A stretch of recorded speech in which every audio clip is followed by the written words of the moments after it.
नमस्कार दोस्तों, स्वागत है आपका परीक्षा मंथन के यूट्यूब चैनल पर। दोस्तों, पिछले साल पीईटी की परीक्षा हुई थी उत्तर प्रदेश में, जो कि एक कॉमन एलिजिबिलिटी टेस्ट है। अगर आपको यूपी ट्रिपल एससी की महत्वपूर्ण भर्तियों में आपको अगर पार्टिसिपेट करना है तो उसके लिए एक प्री जो है एलिजिबिलिटी टेस्ट का आयोजन गवर्नमेंट करा रही है। पिछले साल पहली बार पेट का आयोजन किया गया और इस बार जो है कि दूसरी बार पेट होने वाला है। और एक चीज़ इसमें ये देखा गया है कि जो उत्तर प्रदेश के लोग हैं जो इसमें मैक्सिमम पार्टिसिपेट करेंगे, उनकी जो है कि अंग्रेजी में थोड़ी समस्या होती है, क्योंकि एक हम लोग का एक हिंदी रीजन हो जाता है। हिंदी बोलते हैं हम लोग, हिंदी समझते हैं, तो हिंदी तो एक अपनी भाषा हो जाती है जिसको हम लोग बोलते आए हैं, लिख भी लेते हैं, तो थोड़ी सी मतलब समस्या कम होती है। लेकिन अंग्रेजी के साथ हमारे साथ थोड़ी समस्या बनी रहती है शुरू से ही। बहुत कम ही लोग हैं जो अंग्रेजी पे एक अच्छा कमांड करते हैं, लेकिन परीक्षाएं तो हो रही हैं, उसमें अंग्रेजी का जो है कि वेटेज भी रहता है। तो जो पेट में चूँकि बहुत ज़्यादा तो वेटेज नहीं है अंग्रेजी के प्रश्नों का, लेकिन फिर भी जो भी प्रश्न आएंगे उन्हें हमें करना ही होगा, तभी हम लोग जो है कि उस मेरिट में आ पाएंगे और महत्वपूर्ण भर्तियों में बैठने का हमें मौका मिल पाएगा। तो बिना समय गवाए हम कुछ वीडियो नोट्स की सीरीज़ लेकर आएंगे अपने इस चैनल पे परीक्षा मंथन का। आप इस चैनल को सब्सक्राइब कर लें और अगर वीडियो नोट अच्छा लगे तो आप जरूर वीडियो को लाइक भी करिएगा अगर आपको पसंद आए तो। देखिए, समय बहुत महत्वपूर्ण है और आपके समय को बचाने के लिए ही बहुत ही छोटा छोटा वीडियो मैं प्रेजेंट करूँगा अपने इस चैनल पर, छोटे छोटे वीडियो नोट के ज़रिए। और आपको अंग्रेजी और साथ ही साथ अन्य जो पेट में आने वाले जो प्रश्न हैं उन सारे प्रश्नों को जो है कि एक बार मैं कवर करने की कोशिश करूँगा, जिससे आपका कम समय में एक अच्छी प्रिपरेशन हो सके और आप जो है कि उस टेस्ट को बढ़िया मेरिट के साथ पास कर सकें, जिससे आप आने वाली जो महत्वपूर्ण भर्तियाँ उसमें आप बैठ सकें। क्योंकि जब तक आप बैठेंगे नहीं तब तक वो निकालेंगे कैसे? आप एग्ज़ाम जब तक देंगे नहीं तब तक, और एग्ज़ाम देने के लिए उन सारी भर्तियों में बैठने के लिए आपको इस टेस्ट को बढ़िया नंबरों से पास होने की जो है कि बहुत ज़रूरी है। ठीक है, तो चलिए समय न गवाते हुए पहला ये वीडियो नेट है, एपिसोड 1 इसको मैं बोलूँगा अंग्रेजी का, और इसमें हम लोग एकदम बेसिक से स्टार्ट करने की कोशिश करेंगे। तो दोस्तों, जैसा कि आपको पता है, हम लोग बचपन से ही पढ़ते आ रहे हैं कि जो अंग्रेजी होता है इसकी जो शुरुआत होती है ये किससे होती है भैया? पार्ट्स ऑफ स्पीच से। जैसे हमारी बॉडी की शुरुआत कैसे होती है? पार्ट्स ऑफ बॉडी से होती है। जैसे अगर हमें खुद को समझना है या फिर मानव की संरचना को समझना है तो सबसे पहले हम क्या समझेंगे?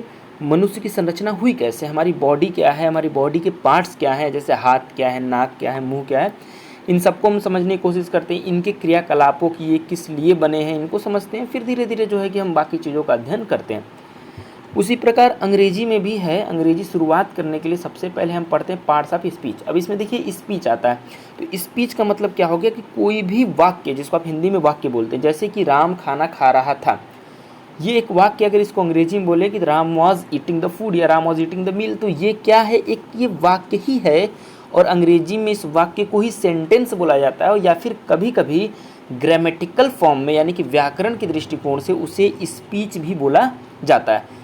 आप अक्सर सुनते होंगे कि प्रिंसिपल सर ने हमारे कॉलेज के फंक्शन में उन्होंने एक बढ़िया सी स्पीच दी। स्पीच का मतलब ही क्या होता है? बहुत सारे वाक्यों का एक जो है कि समूह होता है, ग्रुप होता है, एक जो है कि लैंग्वेज का एक फॉर्मेट है अंग्रेजी का, उसको हम लोग क्या बोलते हैं? स्पीच होते हैं। तो अभी के लिए आप इतना समझिए कि बहुत सारे अंग्रेजी के वर्ड्स मिलकर जो एक प्रॉपर सार्थक, जिसको हिंदी में बोलते हैं, फिर मीनिंगफुल बोलेंगे अंग्रेजी में, उसका अगर सेंस देता हो तो वही जो शब्दों का समूह है वो हमारा क्या कहलाएगा? स्पीच कहलाएगा।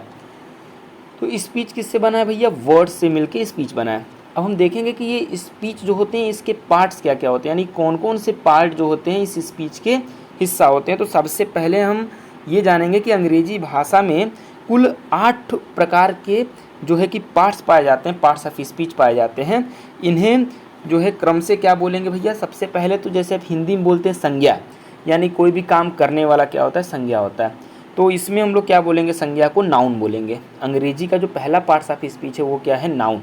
इसके बारे में आप पहले से जानते होंगे, नहीं भी जानते होंगे तो मैं अच्छे से डिटेल से आपको जो है कि इसके बारे में समझाऊंगा।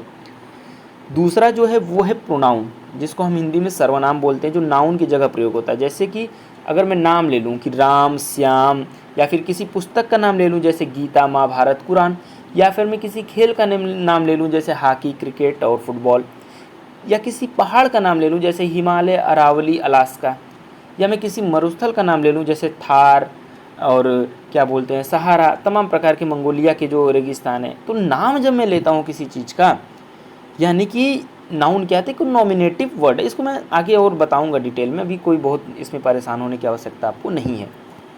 प्रोनाउन क्या होता है, वही जो नाउन के स्थान पे प्रयोग होता है। जैसे मैं हिंदी में क्या बोलता हूँ, राम खाना खा रहा था, अभी मैं क्या बोलूँ, वह खाना खा रहा था, वह किसके लिए प्रयोग हुआ है, राम के लिए ना। तो वह क्या है, हिंदी में सर्वनाम है। अगर हम अंग्रेजी में आएंगे तो Ram was eating the food, तो अभी हम क्या बोलेंगे, he was eating the food. तो राम की जगह क्या यूज हो गया, ही।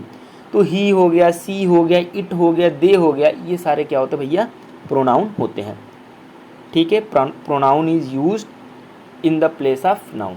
नाउन की जगह पे प्रयोग होने वाला जो शब्द है, जो पार्ट्स ऑफ स्पीच है, वही क्या है, हमारा प्रोनाउन। तो 8 प्रकार के पार्ट्स ऑफ स्पीच में हमने सबसे पहले देखा नाउन को, और दूसरी बार आपने देखा किसको, प्रोनाउन को। अब आगे आते हैं। तीसरा, आपको पता है हिंदी में होता है विशेषण, यानी जो विशेषता बताता है, जो वर्ड विशेषता है। जैसे वह कैसी है, तो वह सुंदर है, तो सुंदर क्या है, उसकी विशेषता है ना। यह पुस्तक कैसी है, तो हम बोलेंगे कि यह पुस्तक पढ़ने योग्य है, या फिर इसको पढ़ा जा सकता है। तो ये जो योग्यता बता रहा है, यही क्या है, इसकी विशेषता है।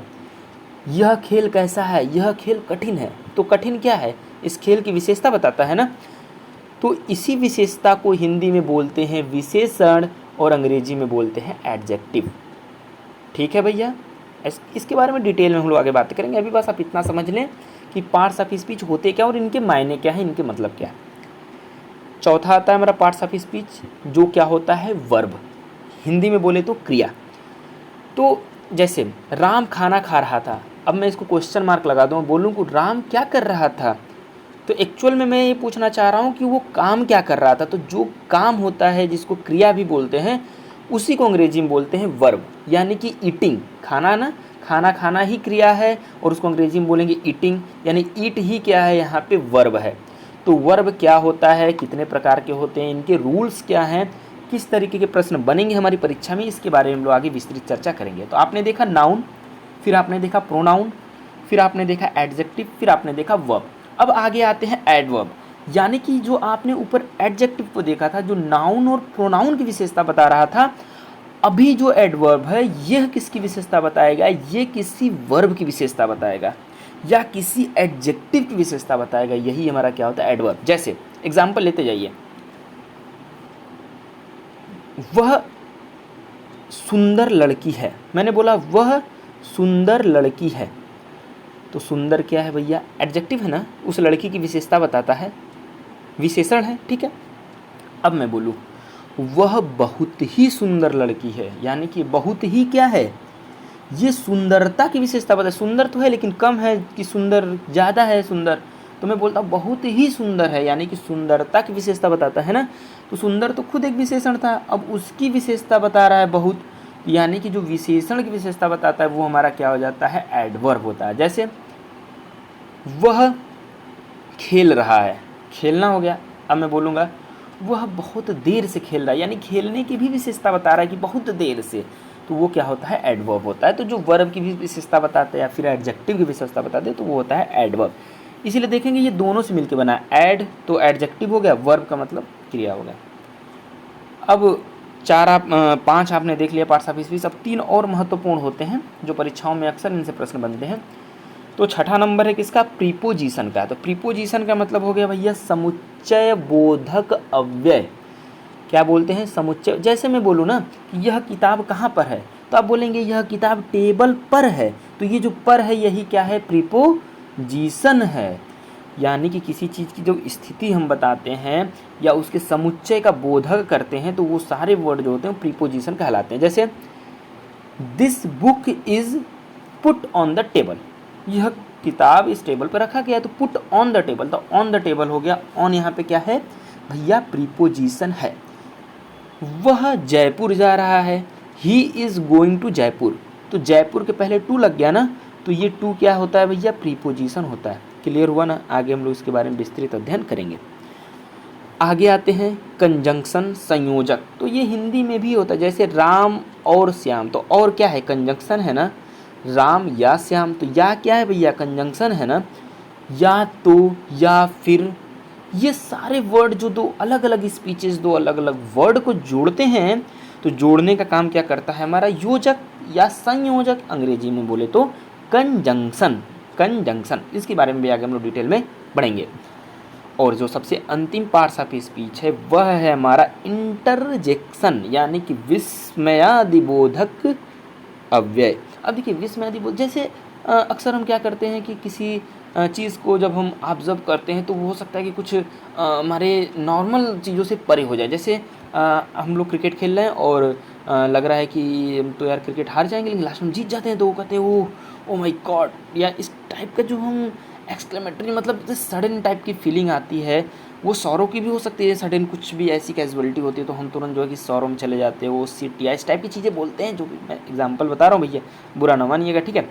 इसके बाद बहुत ज़्यादा खुश होते हैं तो वो उल्लास करते हैं, या फिर बहुत ज़्यादा मतलब जैसे ऐसे शाउटिंग करते हैं। तो इस टाइप की जो चीज़ें हैं वो होती है हमारी इंटरजेक्शन। ये जैसे विस्मय का बात करता है, मतलब काफ़ी अचंभित हो गए, जैसे आप डर गए बहुत ज़्यादा, तो वहाँ पे होता है ना, मतलब डर गए, उस टाइप का माहौल हो गया, तो वहाँ पे हमारा क्या लगाते हैं, इंटरजेक्शन लगाते हैं, ठीक है।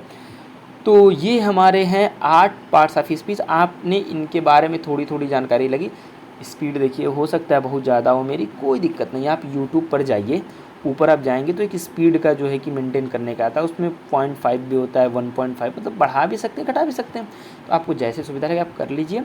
छोटे छोटे वीडियो नोट है भाई साहब, सुन लेंगे बस, नोट कर लेंगे कहीं, बहुत अच्छे से समझ में आ जाएगा। चलिए, तो ये हमारा पहला वीडियो नोट है, इसको यहीं स्टॉप करते हैं। अगले वीडियो नोट में हम पढ़ेंगे नाउन क्या होता है, नाउन के प्रकार कौन कौन से, और नाउन को यूज़ करने के लिए ग्रामर में कौन कौन से रूल बने हैं, और उन रूल के माध्यम से कैसे हम सवालों को हल करते हैं। उन सारे सवालों को विद एग्जाम्पल मैं आपके सामने लेकर आऊँगा। अभी के लिए चलता हूँ, धन्यवाद, नमस्कार।